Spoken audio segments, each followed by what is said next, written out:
is a friend. I'm not up here to fight with Jeb or to fight with anybody else. But I am here to fight for somebody who is a county clerk elected under the Kentucky Constitution. It's 75% of the people of that state had voted for that said that marriage was between a man and a woman. The Supreme Court, in a very, very divided decision, decided out of thin air that they were just going to redefine marriage. It's a decision that the other justices in dissent said they didn't have, and there wasn't a constitutional shred of capacity for them to do it. I thought that everybody here passed ninth grade civics. The courts cannot legislate.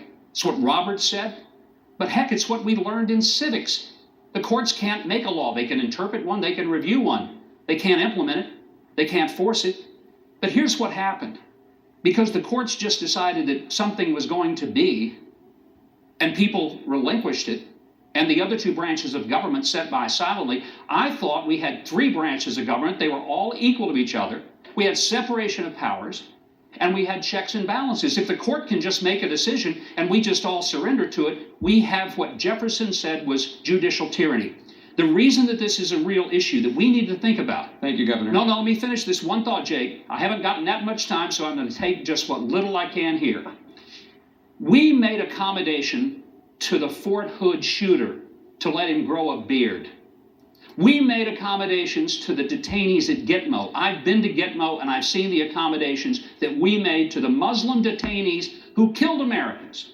You're telling me that you cannot make an accommodation for an elected Democrat county clerk from Rowan County, Kentucky?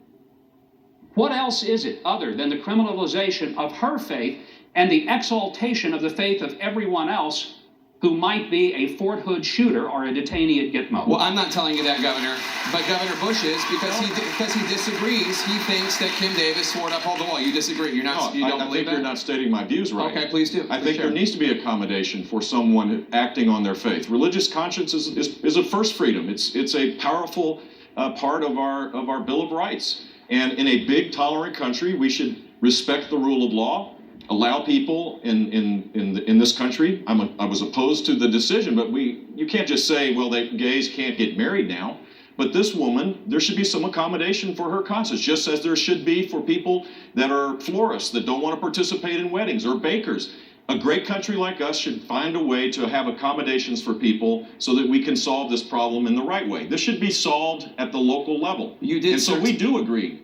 Mike, well, I was Governor, you said, Mr. Tepper here. Governor, you said, quote, she is sworn to uphold the law. She is, and so if she, based on conscience, can't sign that marriage license, then there should be someone in her office to be able to do it. And if the law needs to be changed in the state of Kentucky, which is what she's advocating, it should be changed. Let me go to my colleague.